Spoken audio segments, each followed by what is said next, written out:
programming. So then today's class will move on to the concept of object-oriented programming. Okay. Okay. So as I already told you, in the object-oriented programming, you will be having mainly as six uh, pillars. One is an object, class, inheritance, polymorphism, abstraction, and encapsulation. The first thing is object and class. We'll see what actually object and class is here. Okay, so can you see the figure over here? So what is a class means?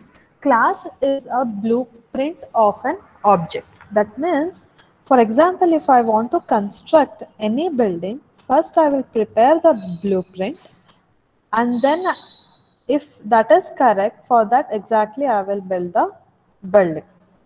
Similar way, first we have to define what actually the object has to do, and then we'll create that object. So you can see here the class is a student which contain the variable name and roll number. Okay, I will repeat the concept again. The class here is a student which contain the variable name and roll number, and then which also contain what actually we have to do with this variable, that is functions. Set name is a function and set roll number is another function. So I have this blueprint, but I don't know for which student I have to save my roll number. Okay, that means I haven't created object yet.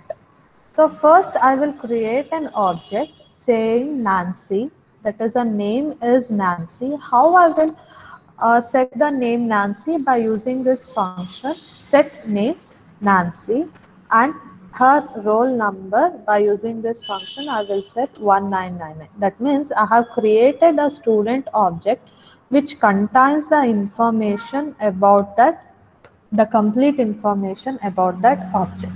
Similar way I can create n number of objects, but all the objects are the students of the college or a school. That means they have a similar properties. Okay, so that can be built by a class. So each class will be having a member function and data members. What is a member function here? Set name is a function. The function inside the class we will call it as member function. Then variable inside the class we will call it as data members. So name and roll numbers are the data members.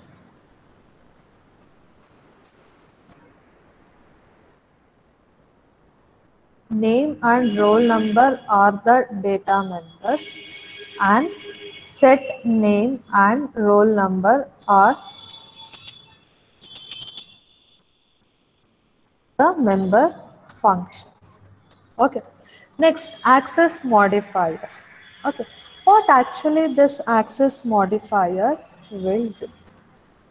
Assume I have written an Android operating system that is present in your mobile phone.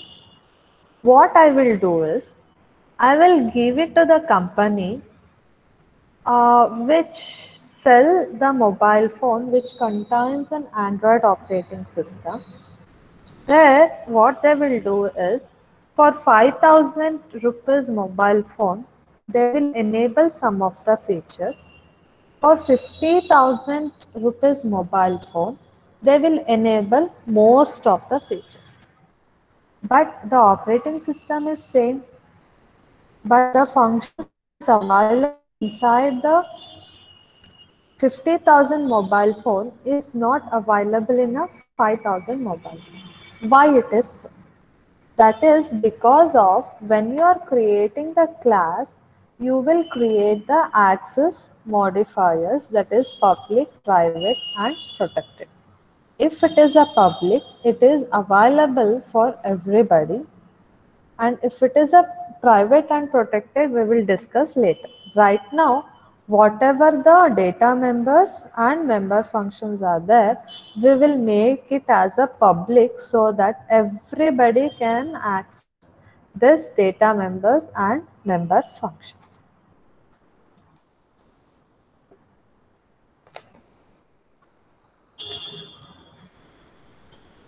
Now we'll see how to declare this class inside the program.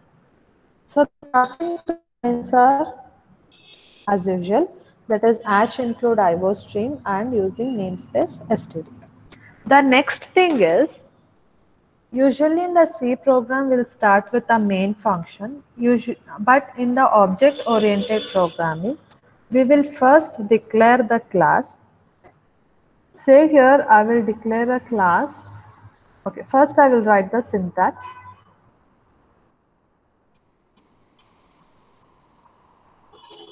Okay, so what is the syntax of declaring the class?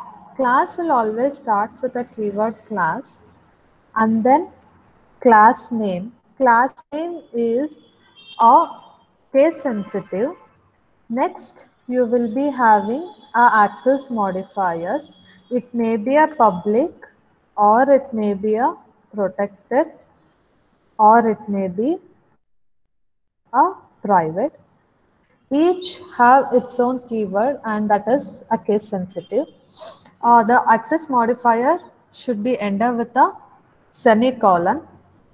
Next you have each access modifiers contains data, members and member function.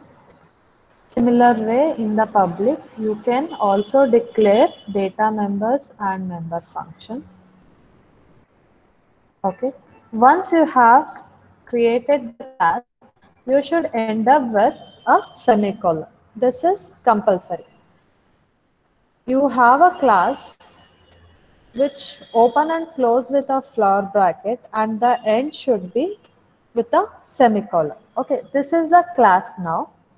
Next, in the main function,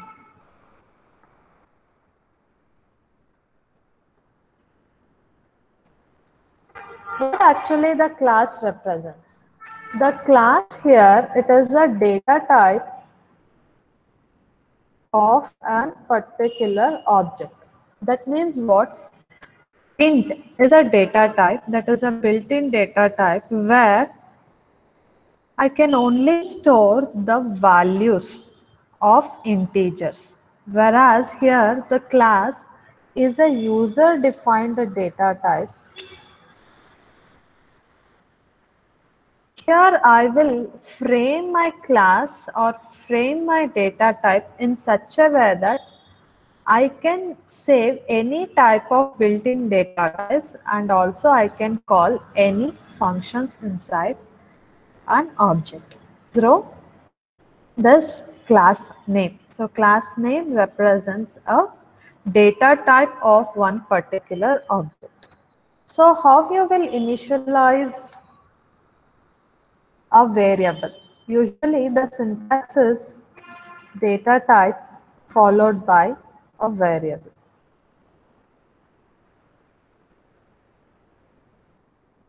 Correct. So here, what is a data type here?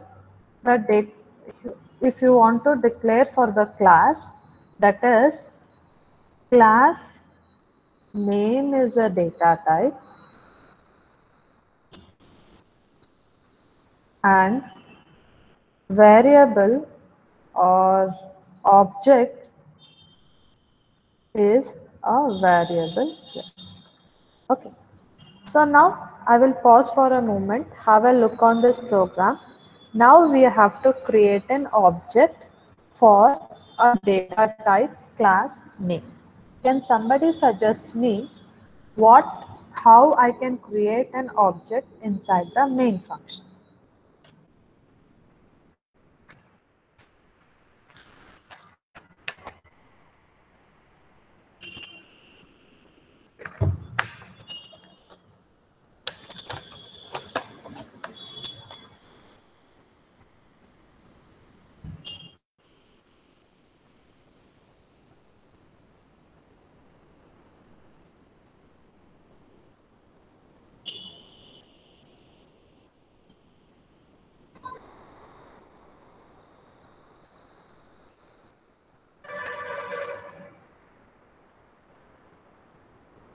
by using dot operator. See, dot operator to access the data members and member functions. I want to create an object. So how we are going to create an object? Usually how you will create an object for a int I value, correct? So I value here is an object, int is a data type. Similar way for the class name is a data type, okay? And then inside the class name, I can create an object. Okay, so this is the syntax for creating object. We will also call it as instance of class. Understood? So it is a syntax for creating an object, or with some website we will also call it as instance of class name. Now, I have created an object, but I want to access a variable. Then I can use a dot operator to access the data members and member functions of a class underscore name using objects. That we will see with respect to an example. Okay, so up to this, is it clear?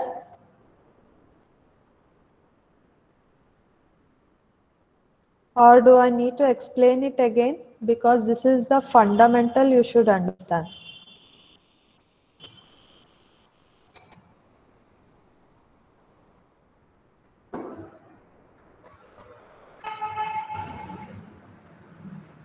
Again, okay, fine.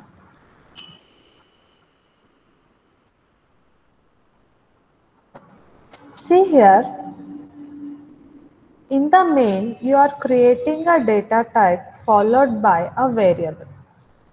Have you ever checked how this data type is created, or can I create my own data type called like an int?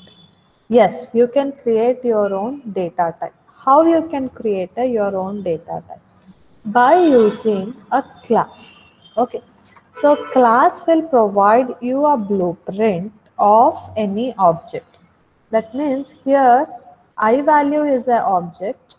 Okay, so how what actually I value do?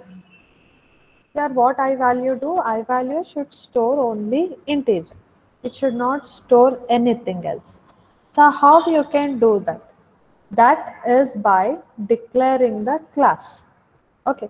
See, until I value is declared with the int, I value doesn't have any values. That means if I just say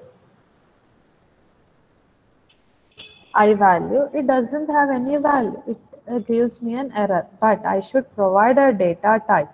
Data type means what? It is a blueprint. So I will provide a data type. Assume I have declared a data type, but I haven't declared any variable. Is it make a sense? No, it is just a blueprint. You have to create an actual box which stores an integer. Okay, so for that reason, what I will do, I will create a user-defined data type. User-defined data type is created by a keyword called class followed by a class name. Inside that, you can declare the data members and also member functions. Okay, so you will have a data members and also member functions inside the class name. Okay, means what? I have a mobile phone. I will create a class called mobile phone. In that, I want to do a calling. I want to do a calling means calling is a process. How to do a calling is my member function. And for whom I have to do a call, I should save it, right? I should save that number, right, in my mobile phone. That is a contact number, is my data members. Okay.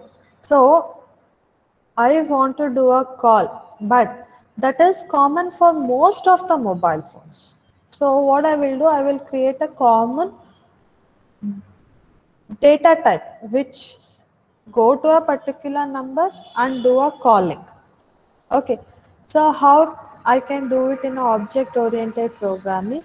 By creating the class with a data member and member functions.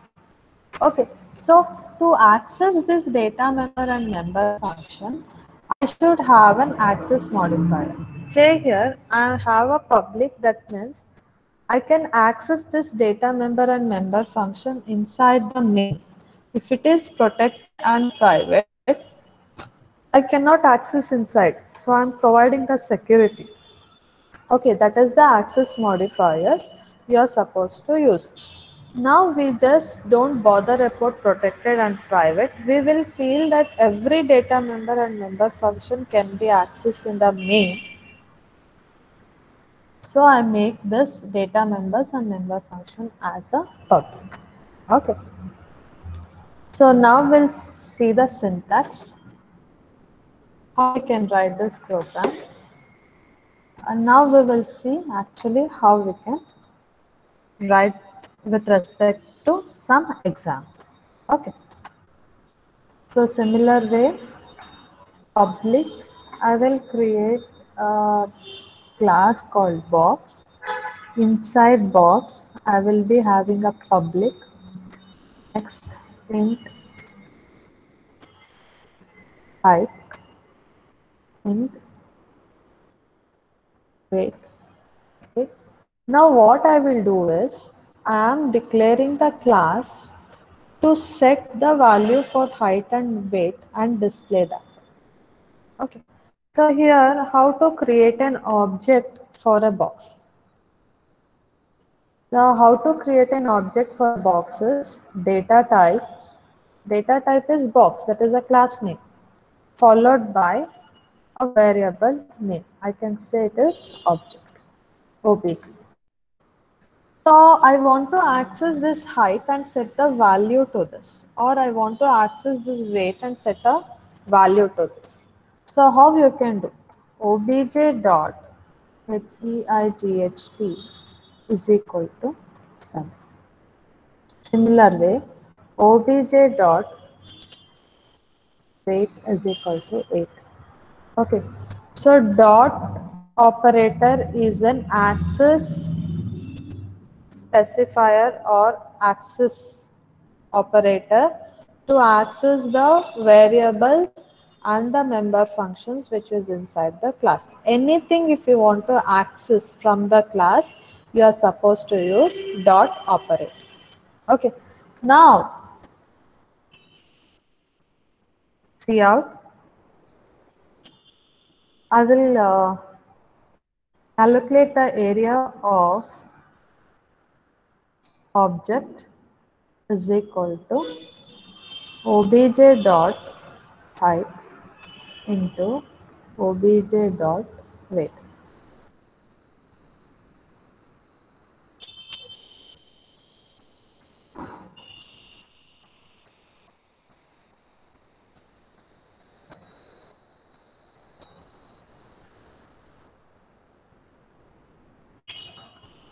Now we'll see what the program will do.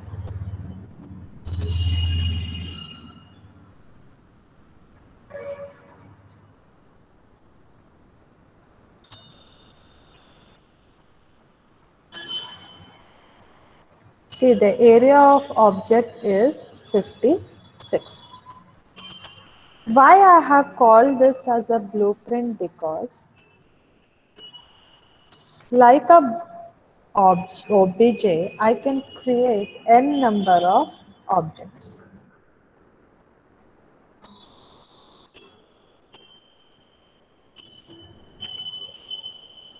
So similar way, I can set for the object 1 and also for an object 2.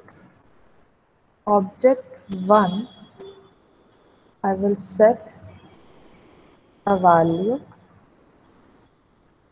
Next, object 2 also I will set the value.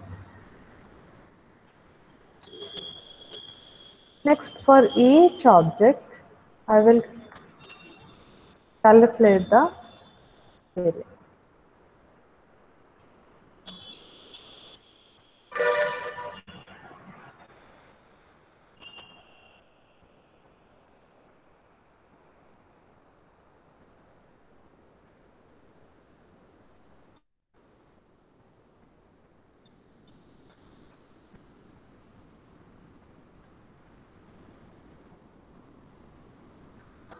See, for each object, it is different. That means here the class is a blueprint which from which I can create an objects and then I can do whatever I want with respect to this objects.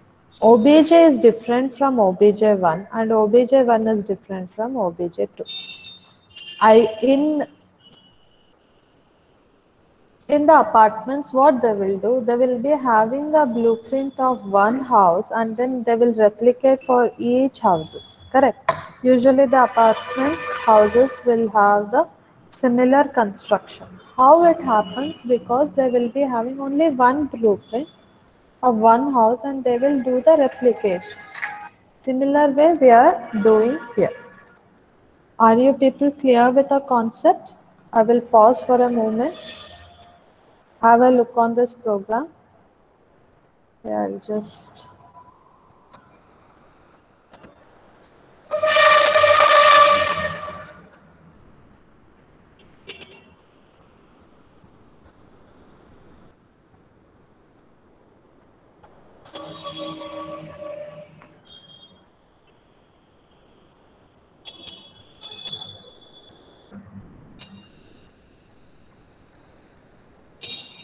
are you people clear for this or clear with the class?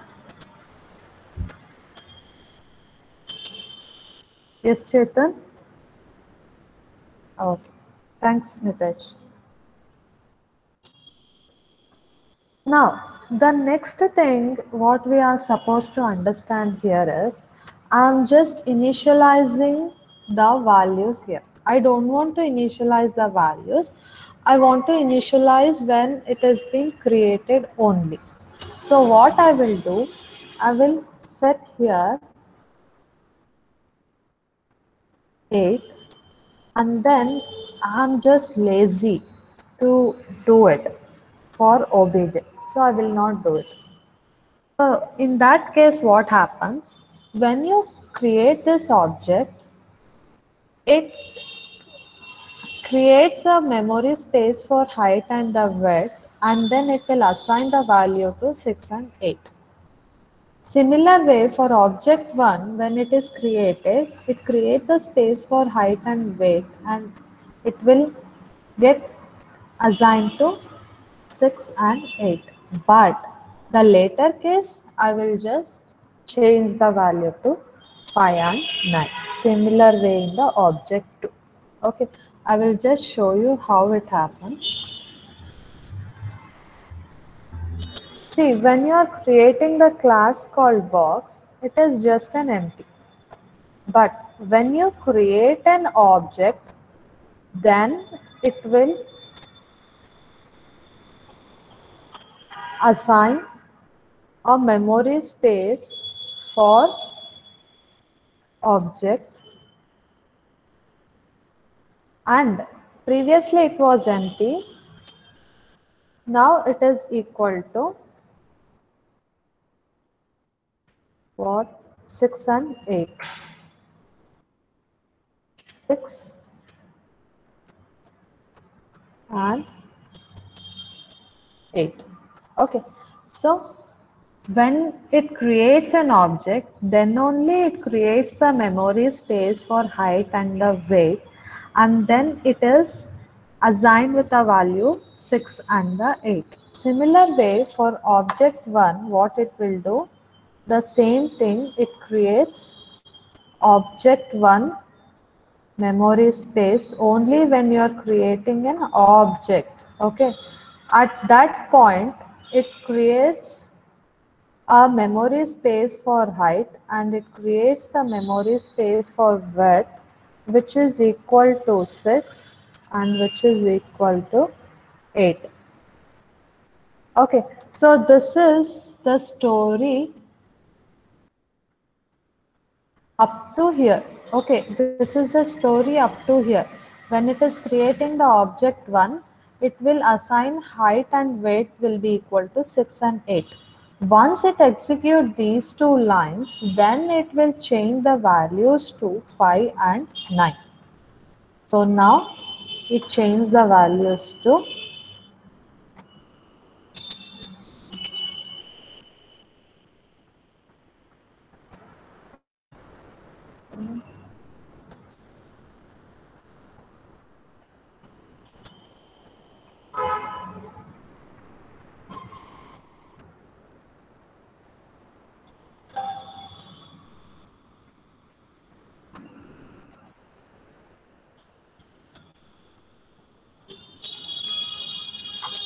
what is the value here?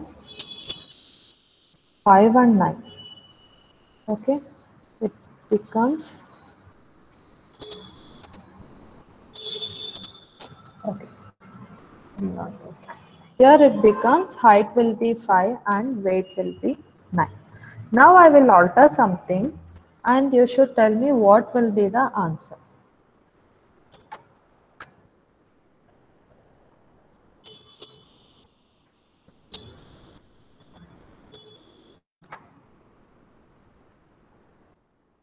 Okay. So check the program carefully and then you have to answer to.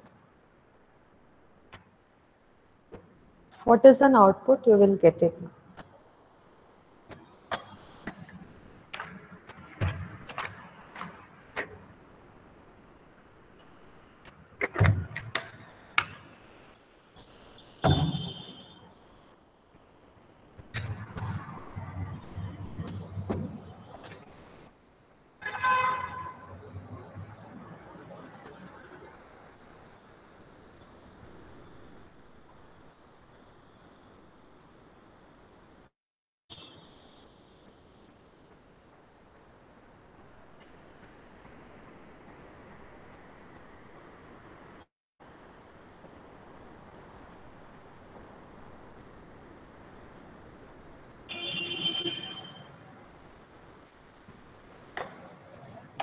Okay.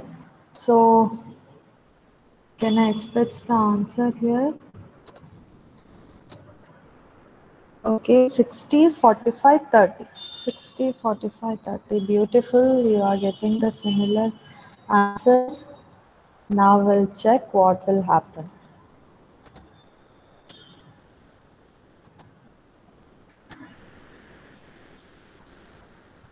Okay, 60, 45, 30. Okay. Now we'll discuss how it happens. So height and width. Height is equal to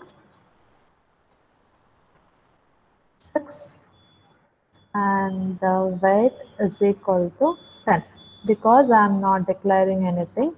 So here itself when it is creating height is equal to 6 and weight is equal to 10. Correct.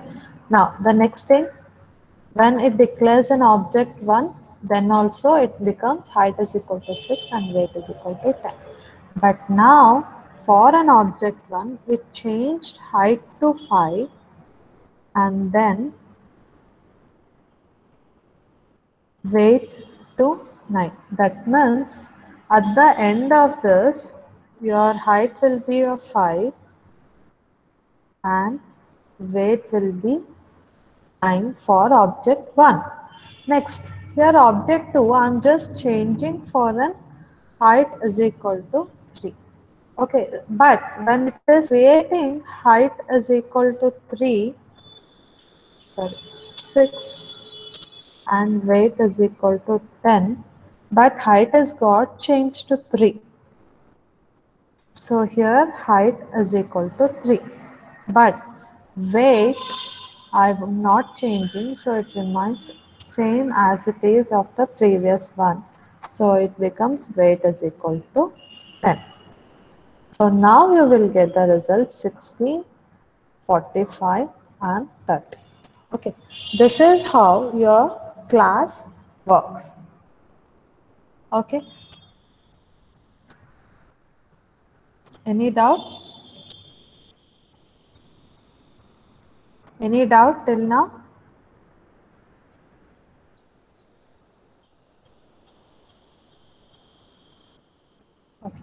See, what the question is, what will happen if assign the values in the class and not use the class in the main function? Okay. I have a main function.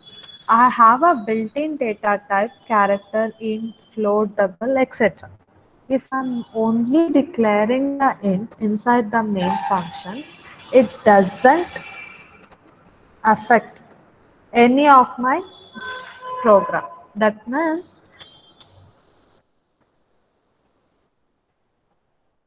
even though the box has been declared, I'm not using anything inside here, nothing happens because you are only creating the blueprint. That's it.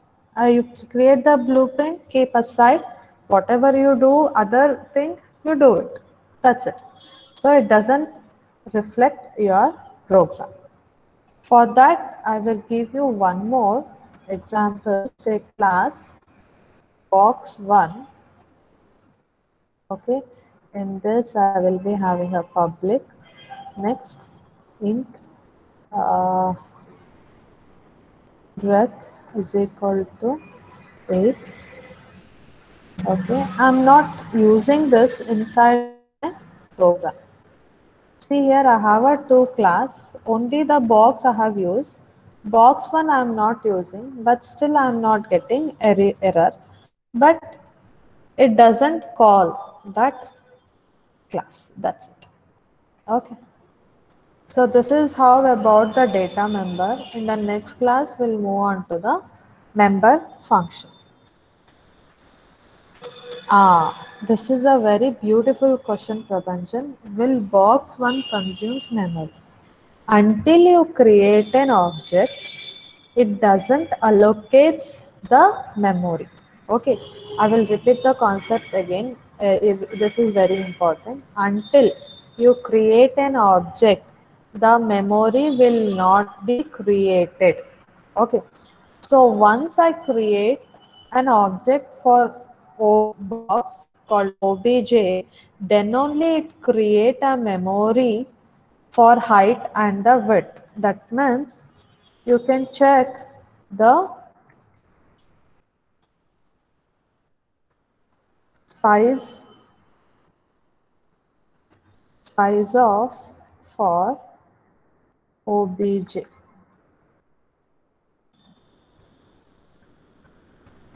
but you cannot check the size for the box because box is a blueprint, it doesn't have memory.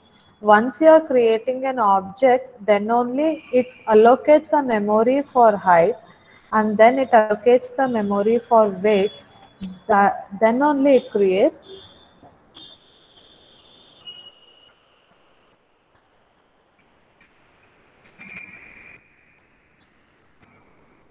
the space 8. What do you mean by 8? 4 is for height and 4 is for width. Sorry, weight. But here the size is equal to 0. Okay. So if you are creating the class, size is 0. If you are creating an object, then only it creates a memory for your class.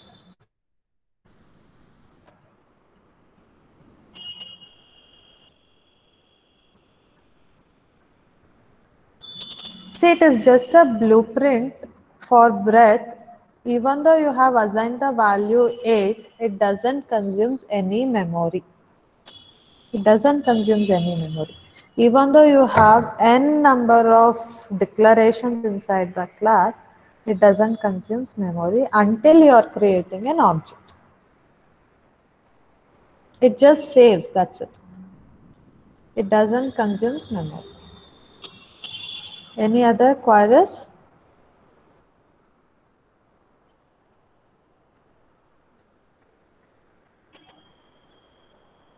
Okay.